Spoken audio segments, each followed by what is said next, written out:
ہمیں تو یہ نہیں پتا ہوتا تھا کہ عورت کے حقوق کیا ہیں، اسلام سے پہلے کی بات، اسلام سے پہلے کی بات ہے. ہمیں یہ نہیں پتا ہوتا تھا خالق لم یزل کی عبادت کے طریقے کیا ہیں، ہمیں تو اپنے حقوق کا علم نہیں ہوتا تھا. آج اتنا کرم ہے، یہ سارا کرم ہمارے اوپر کس ہستی کا ہے؟ مصطفیٰ کریم علیہ السلام کا. اور آپ کے گھر میں بظاہر 2 مہینے تک آگ نہیں جلا کرتی تھی. صحیح بخاری میں حدیث موجود ہے. قبلہ کہاں بیٹھے ہیں؟ غربت کا رونا رونے والوں، ایک دن کی نعمتیں جو آپ کھاتے ہیں شاید شام تک ان کو شمار نہیں کر سکتے. ابھی بھی اللہ کی بارگاہ میں گلے و شکوے ہیں، ہمیں غریب بنا دیا ہے، ہمیں یہ کر دیا ہے، ہمیں وہ کر دیا ہے. 2 مہینوں تک رسول اللہ کے کاشانہ مقدس پر چولہا نہیں جلتا تھا. سید عائشہ صدیقہ سلام اللہ علیہا اس حدیث کی راویہ ہیں.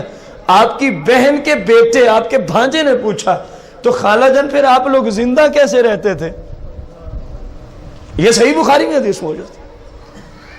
تو تمام مومنوں کی ماں ام المومنین عائشہ صدیقہ سلام اللہ علیہا، آپ نے جواب میں ارشاد فرمایا کھجور اور پانی کھا کے گزارا کرتے تھے. کھجور اور پانی کھا کے گزارا کرتے تھے. آپ میں سے سچ بتانا، آج تک کبھی کسی کے گھر میں ایسا دن گزرو جب غربت کی وجہ سے کھانا نہ پکا ہو؟ یار بولو تو صحیح. میرے آقا کریم کی شان کیا ہے؟ فرماتے اگر ہم چاہیں تو مکے مدینے کے پہاڑ سونے کے بن کے ہمارے ساتھ چلیں گے، لیکن ہم چاہتے ہی نہیں. لیکن ہم، ایک غربت ہوتی ہے اضطراری، ایک ہوتی ہے اختیاری. میں اور آپ اگر غریب ہو جائیں تو یہ غربت اضطراری ہے، ہمارا اس میں کوئی، ہم اس کو تبدیل نہیں کر سکتے. اور میرے آقا کریم جو یہ سادگی والی زندگی بسر فرما رہے تھے نا، یہ اضطراری نہیں تھی، مجبوری نہیں تھی. آپ کو خود پسند تھا کہ بس ہم ایسے ہی چلیں گے. بس ہم، میں اور آپ امیر ہو جائیں تب بھی اضطراری ہے، غریب ہو جائیں تب بھی، کیونکہ ہمارا اپنا کوئی دخل نہیں ہے اس میں، جیسے مالک چاہے گا. لیکن سرکار کو تو مکمل اختیارات تھے. آپ اپنی مرضی سے غربت اور بظاہر اس حالت میں رہنے کو آپ پسند فرمایا کرتے تھے. آپ کی دعائیں موجود ہیں، یا اللہ بس ایک دن کا دے دیا کر، تیرا رزق کھا کے تیرا شکر ادا کر لیں گے. ایک دن نہ دیا کر، رزق نہیں ہوگا تو تیری رحمت اور تیرے فضل کا شکریہ ادا کر لیا کریں گے. آپ کی خود حدیث مبارکہ موجود ہے. آپ فرمایا کرتے تھے مالک بظاہر مجھے بس سادگی میں ہی رہنا پسند ہے، اور اسی سادگی میں ہی مجھے پردہ فرمانا پسند ہے. غریبوں یاد رکھنا تیسرا کلمہ اس حدیث کا، اور یا اللہ مجھے قیامت کے دن جہاں تیری غریب عوام کھڑی ہو نا، مجھے بھی ان کے ساتھ اٹھانا، مجھے بھی ان کے ساتھ اٹھانا. میرے آقا کریم ہر حال میں امت کو اپنے ساتھ رکھتے ہیں. لیکن یہ امت ہے کہ غفلت کی شکار ہو چکی ہے. یہ امت ہے کہ اپنے محبوب کے طریقوں سے نہ جانے کتنی دور چلی گئی ہے. رسول کریم علیہ الصلاۃ والتسلیم، رسول کریم علیہ الصلاۃ کہ صحابہ جانثار اہل بیت مشورہ کر رہے ہیں کہ کیوں نہ ہو کہ کچھ مال اکٹھا کر کے نا آپ کی بارگاہ میں پیش کرتے ہیں. آپ کے بھی تو اتنے احسانات ہیں ہمارے اوپر. یہ جو میں آیت پڑھی، جبریل کب اور کیوں آئے تھے یہ بتا رہا ہوں. مال لے کے سرکار کی بارگاہ میں پہنچ گئے، مال لے کے آپ کا ہمارے اوپر یہ احسان ہے، آپ کا ہمارے اوپر یہ احسان ہے، آپ کا ہمارے اوپر یہ احسان ہے، آپ کا ہمارے اوپر. اور بظاہر آپ کے گھر میں چولہا نہیں جلتا، ہماری طرف سے یہ قبول فرمائے. سرکار مدینہ علیہ السلام خاموشی اختیار فرماتے تو جبریل امین نازل ہو جاتے ہیں. الزاہد کتاب اللہ، اللہ کی کتاب میں زیادتی کرنے والا، یہ جملہ سمجھانے چلا تھا میں آپ کو. سرکار خاموش ہیں، جبریل نازل ہو جاتے ہیں. اے محبوب قل لا اسألکم علیہ اجرا الا المودۃ فی القربى، آپ ان کو فرما دیں یہ جو میری تبلیغ کی وجہ سے تم مجھے یہ مال دینے آئے ہو، مجھے تبلیغ پہ مال کی کوئی حاجت و ضرورت نہیں ہے. ہاں ضرورت تو کسی چیز کی نہیں ہے، چلو تم چل کے آ گئے ہو. اللہ فرما رہا ہے میرا حق جاننا چاہتے ہو تو میری طرف سے کوٹ کوٹ کے محبت کرو، میری آل سے کوٹ کوٹ کے. موت آ جائے تو قبول کر لینا، میری آل کے خلاف زبان درازی. یہ قرآن ہے آل رسول کے بارے میں. میں نے کہا 6 کے 6 گناہ یزید میں پائے جاتے ہیں. رسول اللہ نے فرمایا جس بندے نے کتاب اللہ میں کم و بیشی کی اس پہ اللہ کی لعنت ہے, رسول اللہ کی لعنت ہے, تمام انبیاء اور رسول کی کیا ہے. اس نے آل رسول کے ساتھ جو کربلا میں کیا, جو اس بدبخت نے آل رسول کے ساتھ مدینہ منورہ میں کیا, آپ سے پوچھتا ہوں قرآن کی روشنی میں اس نے قرآن کے مطابق عمل کیا ہے؟ تو زیادتی ہوئی کہ نہ ہوئی؟ پہلی گناہ کے اندر یزید شامل, کتاب اللہ میں زیادتی کرنے والا. دوسری مثال, میں مثالوں پہ بیٹھ جاؤں تو آپ کا یہ جمعہ اگلا جمعہ سارے ختم ہو جائیں, اس بدبخت کی گندی سیرت کے کلمات نہیں ختم ہوں گے. اس نے اتنا قرآن شریف کے خلاف اپنی گندی سیرت گزاری. پچھلے جمعہ سے پچھلے جمعہ میں نے اپیل کی تھی کہ یہ بدبخت اپنی گندی فوج کو کہتا تھا, ان یزیدی کتوں کو کہتا تھا کچھ نہیں ہوتا, شراب پی لو. کیا ہوا؟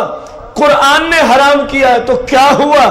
تم پہلے عیسائی بن کے شراب کو پی لو. اسلام نے حرام کیا ہے تو کیا ہوا؟ تم کیا بن کے پی لیا کرو. کتاب اللہ میں زیادتی ہوئی کہ نہ ہوئی؟ سرکار فرماتے ہیں جو اللہ کی تقدیر کو جھٹلانے والا ہے. دوسرا, جو اللہ کی تقدیر کو, اور یزید کی اکثر سیرت اسی انداز پہ گزری پڑی ہے, تقدیر کا جھٹلانے والا ہے, تقدیر کا جھٹلانے والا لعنتی شخص ہے. اور تیسری, میرے آقا کریم نے کیا کھول کھول کے امت کو نشانیاں عطا فرمائی. فرمایا جو زبردستی, کیا زبردستی بالجبروت کے کلمات حدیث میں موجود ہیں, جو کسی وقت کسی سلطنت پر, اسلامی سلطنت پہ زبردستی مسلط ہو جائے. کیوں؟ لیعز من اذلہ اللہ ویذل من اعزہ اللہ.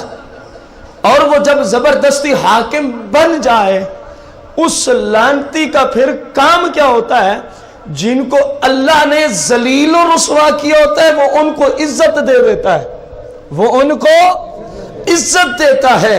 اور اللہ نے اعزہ اللہ, جن کو اللہ نے عزت, شان, مقام اور رتبہ دیا ہو, وہ لعنتی ان کی ذلت پہ تل جاتا ہے. بتاؤ یہ جملے یزید پہ سچے آ رہے ہیں کہ نہیں آ رہے؟ اطرت پاک کو اللہ نے عزت سے نوازا کہ نہیں نوازا؟ سرکار کی نسل مبارک کو رب نے عزت, شان, رتبہ, مقام, درجے دیے ہیں کہ نہیں دیے؟ یہ لعنتی جب صحابہ کہہ رہے ہیں, جب اہل بیت اس کو کہہ رہے ہیں تو اس قابل نہیں ہم تیری بیعت لیتے, تو اب اس کا حق بنتا تھا یہ خود بخود معزول ہو جاتا, لیکن زبردستی مسلط رہا, زبردستی مسلط رہا. اور جن کتوں کو اللہ نے ذلیل کیا تھا, یزیدی اور کوفی کتے, ان کو اس نے عزت دی. ان کو کیا دی؟ عزت دی. جو اہل بیت کے دشمن تھے ان کو عزت دیتا رہا. اور جس سرکار کی مقدس آل کو اللہ کریم نے عزت کی بلندیاں عطا فرمائی تھی, ان کی ذلت کی ہے اس نے نہیں کی. تیسرا کام بھی یزید کے اندر موجود. چوتھی بات, والمستحل لحرم اللہ. اندازہ لگائیں کتنا سرکار علیہ السلام نے کھول کھول کے جملے ارشاد فرما دیے ہیں. والمستحل فرمایا, اور وہ, چوتھی بات آ رہی ہے, اور وہ جو حلال کرنے والا ہو. جو حلال کس چیز کو؟ لحرم اللہ, جس چیز کو اللہ نے حرام کیا وہ اپنے لیے اس کو کیا کرتا ہے؟ یہ چوتھا گناہ ہے. انصاف سے بتانا, یزید کے ظلم پہ آپ 4 جمعے سن چکے ہیں, یہ چوتھا گناہ یزید کی سیرت میں ہے کہ نہیں ہے؟ اللہ کریم نے حرم کی عزت رکھی ہے, اللہ کریم نے مدینہ منورہ کی. میں ایک تفسیر ہے, تفسیرات احمدیہ, ملا جیون رحمت اللہ علیہ کی, یہ احکام القرآن کے درجے میں ہے. پورے قرآن میں 500 آیات بینات ایسی ہیں جن کا تعلق فقہی احکام سے ہے, حلال و حرام کے مسائل سے ہے, جائز و ناجائز کے. پورے قرآن میں کتنی آیات ہیں؟ 500 آیات بینات. ان کی تفسیر لکھی ہے علامہ نے, تفسیرات احمدیہ، میں اس میں کعبہ مشرفہ کی عزت پہ پڑھ رہا تھا. اندازہ لگانا میرے جملوں کو سننے کے بعد، یزید نے کعبے کو آگ لگا دی تھی. اندازہ لگانا، ایک ڈائریکٹ کعبے کو آگ لگانے والا، ادھر قرآن پورے حرم کی عزت کو یوں بیان کر رہا ہے. فرمایا کہ یہ حرم امن کی جگہ ہے. علامہ نے اس کی تفسیر کرنا چاہی کہ کیا مراد ہے، بہت ساری تفسیریں کی، لیکن ایک تفسیر آپ کے سامنے رکھنا چاہوں گا. فرمایا اس سے یہ مراد ہے، ایک ہرن ہے، جنگل ہے، پہاڑ ہے، اس کے پیچھے شیر چلا ہے. جملوں کو انصاف دینا ہے آپ نے. ہرن آگے ہے، شیر پیچھے ہے. شیر ہرن کو شکار کرنا چاہتا ہے. فرمایا وہ ہرن دوڑتے دوڑتے کعبہ شریف، حرم شریف، مسجد حرام کی حدود میں آ جاتا ہے. رب نے جانوروں کو بھی بتا دیا ہے کہ یہ حرم کی حدود ہے. فرمایا جب ہرن حرم کی حدود میں داخل ہو جاتا ہے، شیر اپنا رخ دوسری جانب پھیر دیتا ہے. اور درندے بھی حرم کی پاک دامنی کا لحاظ رکھتے ہیں. میں پوچھتا ہوں یزید کتنا بڑا بے غیرت تھا، کتنا بڑا لعنتی شخص تھا. ایک حیوان، ایک درندہ، ایک جانوروں کو چیر پھاڑ کے کھانے والا شیر میرے محبوب کی شریعت میں اللہ نے حرم کا اتنا تقدس رکھا ہے. فرمایا جب ہرن حرم کی حدود میں آ جاتا ہے تو حیوانات بھی حرم کی حدود کا لحاظ رکھتے ہوئے اپنے راستے کو تبدیل کر کے اپنے شکار کو چھوڑ کے چلے جاتے ہیں. اور یزید کیسا لعنتی ہے جس نے حرم کی حدود کا کیا لحاظ رکھنا تھا، ڈائریکٹ کعبے کو آگ لگوا دی تھی. ڈائریکٹ کعبے کو 4 گناہ آ چکے ہیں 6 میں سے، اور 4 یزید میں نظر آ رہے ہیں آپ کو، کیوں نہیں آ رہے؟ فرمایا جس چیز کو اللہ نے حرام کیا اس کو حلال کرنے والا. شراب کس نے حرام کی ہے؟ حلال کرنے والا کون ہے؟ جن کو سمجھ ہے بلند آواز سے. آیا اطرت رسول کی عزت ہمارے اوپر کس نے فرض کی ہے؟ آل رسول کی عزت کرنا کس نے فرض کی ہے؟ اللہ اور اس کے پاک محبوب علیہ السلام نے. تو جو اس کو اپنے لیے ذلت کی دنیا میں ڈھال دے، اللہ کے ایک جائز اور حلال کو اس نے دوسرا رخ دیا کہ نہ دیا. یہ ساری باتیں، مسجد نبوی شریف ہے، اس کا ادب و احترام مسلمان پہ فرض ہے. مسلمان پہ فرض ہے، اللہ کی طرف سے اس کا ادب و احترام فرض ہے. اور اس لعنتی نے کتنا ادب کیا، پچھلے جمعہ پہ آپ سن چکے ہیں. مسجد نبوی کے اندر جو ظلم یزید نے کرایا 1400 سال کی تاریخ کے اندر آج تک کسی ظالم بادشاہ نے ایسا ظلم نہیں کرایا. 5ویں چیز، میرے آقا نے کتنا کھول کھول کے پہلے ہی اس لعنتی کی نشانی امت کو بتا دی تھی. حالانکہ اس 4تھی چیز میں بھی اگلا جملہ آ رہا تھا، لیکن مسئلہ اہم تھا، سرکار نے اس کو الگ عطا فرما دیا. فرمایا والمستحل من اطرتی ما حرم اللہ. فرمایا میری اطرت کے معاملے میں جو اللہ نے شان و شوکت امت کو دی ہے کہ رسول اللہ کی آل کا یہ اداب ہے، رسول اللہ کی آل کی یہ تعظیم ہے، یہ ان کی عظمت ہے، یہ ان کی کرامات ہے، یہ ان کی شایان شان ہے. فرمایا اللہ کریم جو میری اطرت کے لیے سسٹم اور شریعت دے گا، وہ لعنتی شخص اس کو بھی تبدیل کر دے گا. رسول اللہ نے کتنا کھول کے یزید کے بارے میں امت کو بتایا تھا. دیکھو پچھلے جملے میں بھی آ رہا تھا اللہ کے حلال کو حرام کرنے والا لعنتی شخص ہوگا، لیکن سرکار نے 5ویں درجے پہ الگ اپنی اطرت کا ذکر فرمایا، اپنی آل پاک کا ذکر فرمایا. فرمایا میرے رب نے تو آل کی عزت کا حکم دیا ہے، اور جو ظالم جابر بادشاہ میری آل کے خلاف ہو جائے لعنتہم، میں ان پہ لعنت کرتا ہوں، ولعنہم اللہ، میرا رب ان پہ لعنت کرتا ہے. وکل نبی مستجاب، اور اللہ کے سارے نبی اور رسول بھی اس میں کیا بھیجتے ہیں. 6ٹھی چیز وَالتَّارِكُ لِسُنَّتِي،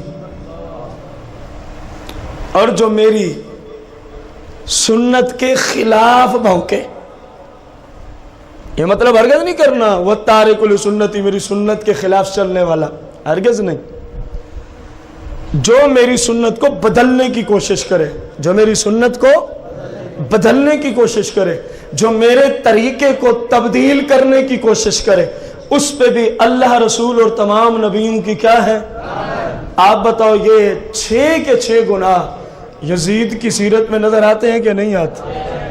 اور جس بدبخت پہ اللہ کی لعنت ہو، جس بدبخت پہ آدم سے لے کر عیسیٰ علیہ السلام تک سارے انبیاء کی کیا ہو؟ لعنت ہو، اور جس بدبخت پہ خود تاجدار انبیاء نے کیا فرمائی ہو؟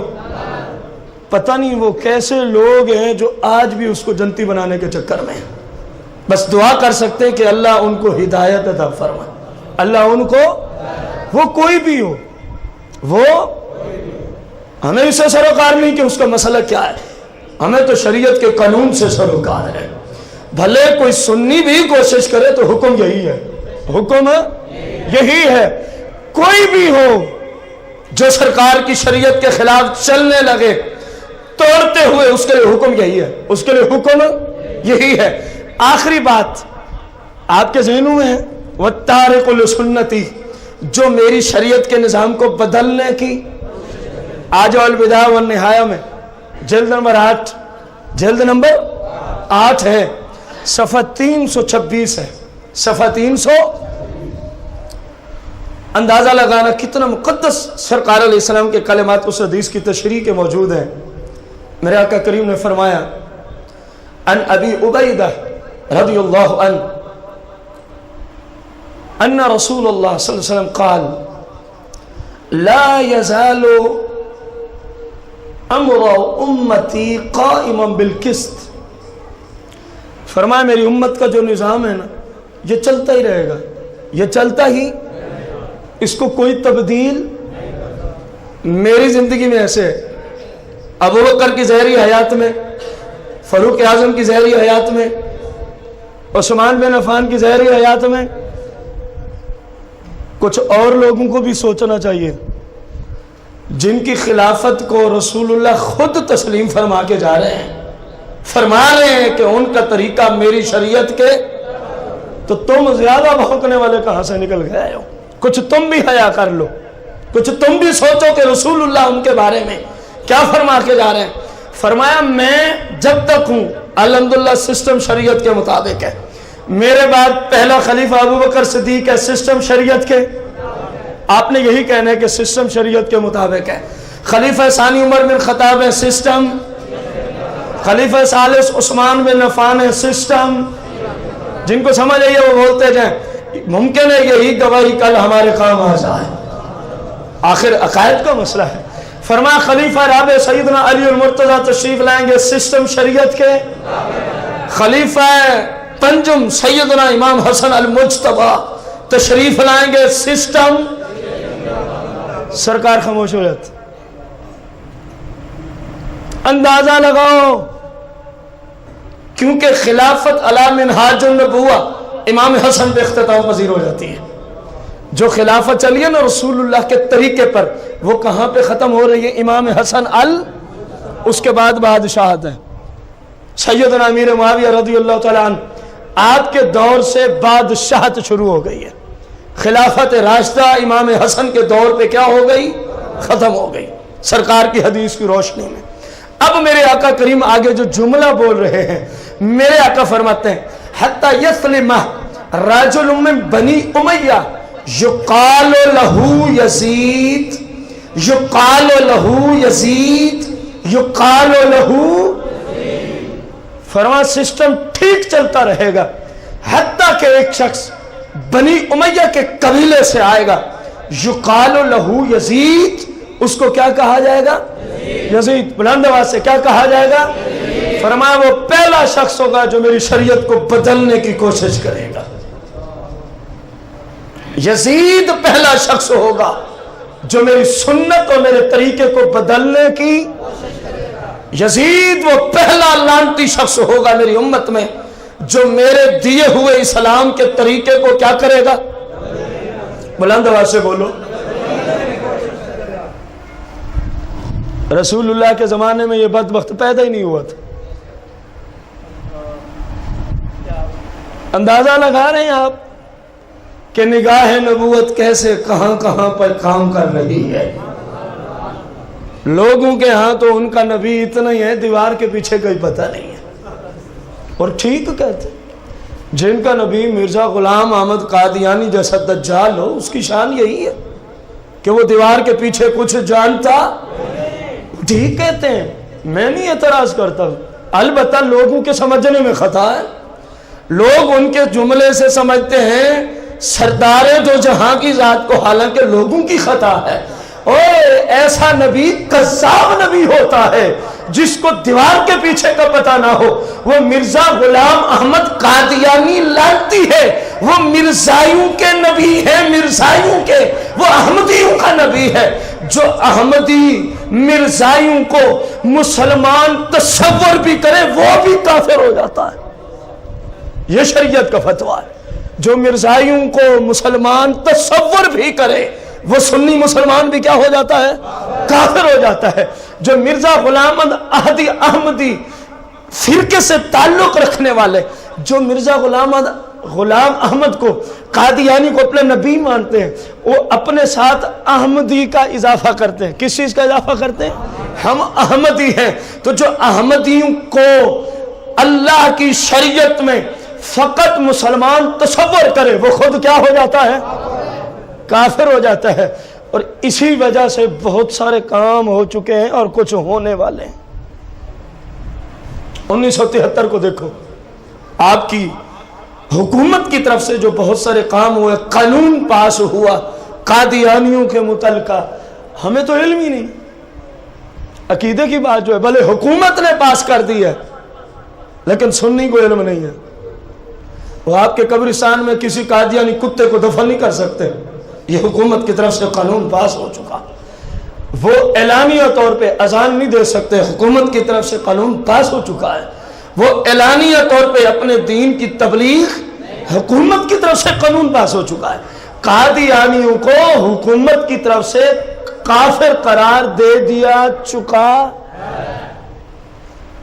ایسے نبی کے بارے میں کہو تو کوئی مذائقہ نہیں ہے، کیونکہ وہ کذاب تھا، اس کو کیا پتا دیوار کے پیچھے کیا ہے۔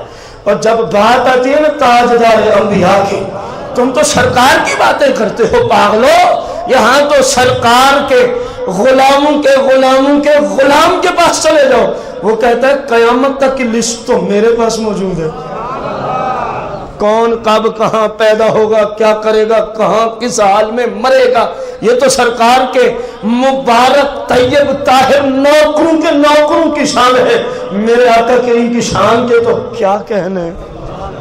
فرمایا یقال لہو یزید، جس کو جنتی بنا رہے ہیں لوگ، آقا کریم کے زمانہ حیات میں اس کی پیدائش تک نہیں ہوتی، سرکار اس کے بارے میں پہلے غیبی خبر دے رہے ہیں کہ نہیں دے رہے؟ فرمایا میری سنت، میری شریعت کو تبدیل کرنے والا پہلا شخص جو ہوگا یقال لہو یزید، اس کو کیا کہا جائے گا؟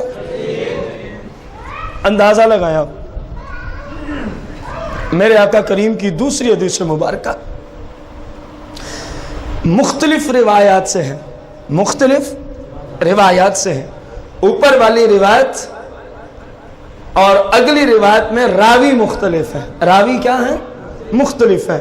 اندازہ لگاؤ، سمعت ابا صالح سمعت ابا ہریرہ یقول قال رسول اللہ صلی اللہ علیہ وسلم تعوذ باللہ من سنۃ 70 و امارۃ الصبیان۔